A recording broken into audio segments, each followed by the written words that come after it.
राजकुमार और दानव की कहानी। एक दिन राजकुमारी अपने सैनिकों के साथ शिकार करने के लिए जंगल में निकली। घने जंगल में चलते हुए राजकुमारी और उसके सैनिकों का रास्ता अलग हो जाता है। शिकार के दौरान राजकुमारी शेर को देखकर डर जाती है, लेकिन वह उसे चतुराई से बचने की कोशिश करती है। अचानक एक दानव दिखाई देता है, जिससे शेर डरकर भाग जाता है। पहले तो दानव राजकुमारी से डरता है, लेकिन फिर वह धीरे धीरे उसे देखने लगता है और पूछता है, तुम कौन हो? राजकुमारी चौंक जाती है, क्योंकि दानव इंसानी भाषा बोल रहा है। वह डरते हुए जवाब देती है, मैं एक राजकुमारी हूं, लेकिन तुम कौन हो? दानव बताता है, मैं एक समय में एक राजकुमार था। एक साधु ने मुझे शाप दिया था और मैं इस जंगल का हिस्सा बन गया। मुझे यह शाप तभी से मिला जब मैंने एक भयानक गलती की थी। मुझे बताया गया है कि अच्छे कर्म करने से मैं इस शाप से मुक्त हो सकता हूं। राजकुमारी दानव की बातों से प्रभावित हो जाती है और उसकी मदद करने का फैसला करती है।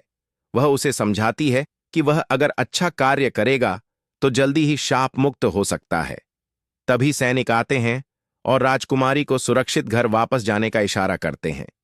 दानव राजकुमारी से कहता है, मैं तब तक इस जंगल में ही रहूंगा जब तक मैं शाप से मुक्त नहीं हो जाता। राजकुमारी ने दानव को आश्वस्त किया और उसे अच्छे काम करने की सलाह दी। अगले कुछ दिनों में दानव और राजकुमारी जंगल में एक साथ समय बिताने लगे। राजकुमारी ने दानव के साथ अच्छा व्यवहार किया और उसे अच्छे कर्मों के लिए प्रेरित किया।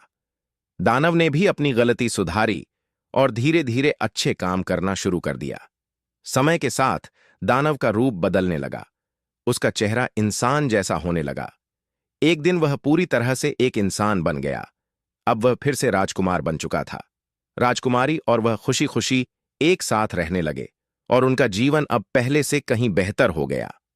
ये कहानी हमें यह सिखाती है, एक छोटे से राज्य में एक सुंदर राजकुमारी दवश्री रहती थी। उसकी सुंदरता के साथ साथ उसके मन में अहंकार भी भरा हुआ था। वह हमेशा अपनी सुंदरता और स्थिति पर गर्व करती थी और दूसरों को तुच्छ समझती थी। एक दिन जब वह राजमहल के बाहर घूम रही थी, एक भिखारी ने उसके पास आकर कुछ खाने के लिए भीख मांगी। राजकुमारी ने भिखारी का मजाक उड़ाया और उसे डांटते हुए अपने सिपाहियों से कह दिया कि उसे महल से बाहर निकाल दिया जाए। भिखारी को बहुत दुख हुआ और उसने राजकुमारी को शाप दे दिया। वह बोला, तुम्हारी सुंदरता और अहंकार तुम्हारी सबसे बड़ी कमजोरी बनेंगे। तुम कभी किसी से नहीं कह पाओगी कि तुम सुंदर हो और तुम्हारा रूप तुम्हारे लिए कोई मायने नहीं रखेगा। तुम एक छोटी सी चिड़िया बन जाओगी। यह कहकर भिखारी जंगल की ओर चल पड़ा और राजकुमारी को चुपचाप छोड़ दिया। अचानक एक अजीब सा अनुभव हुआ और राजकुमारी चिड़िया में बदल गई। वह जंगल में उड़ने लगी, अपनी नई अवस्था पर विचार करते हुए। उसका दिल भर आया और वह सोचने लगी, क्या यह सब सच में हुआ है? मैं कैसे एक चिड़िया बन गई?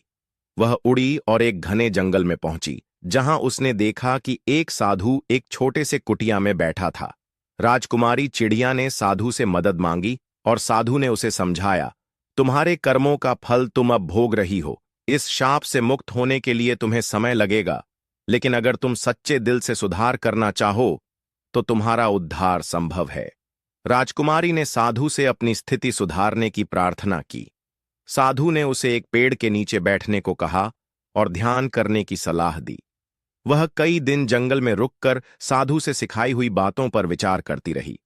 एक दिन जब वह जंगल में उड़ते हुए एक नदी के पास पहुंची, उसने देखा कि उसका प्रतिबिंब पानी में दिखाई दे रहा था।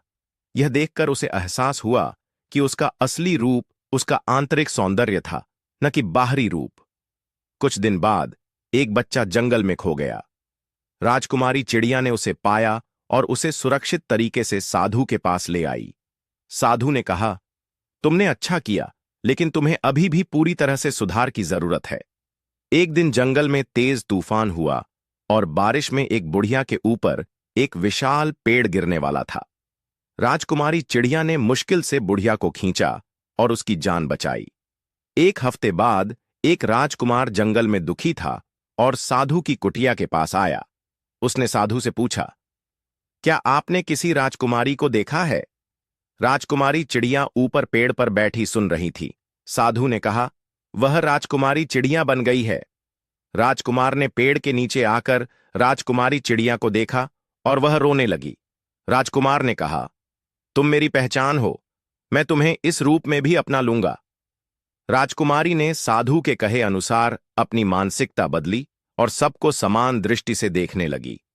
उसकी अच्छाई और आत्मज्ञान के कारण एक दिन अचानक आसमान में बिजली कड़कने लगी और वह अपने असली रूप में वापस लौट आई।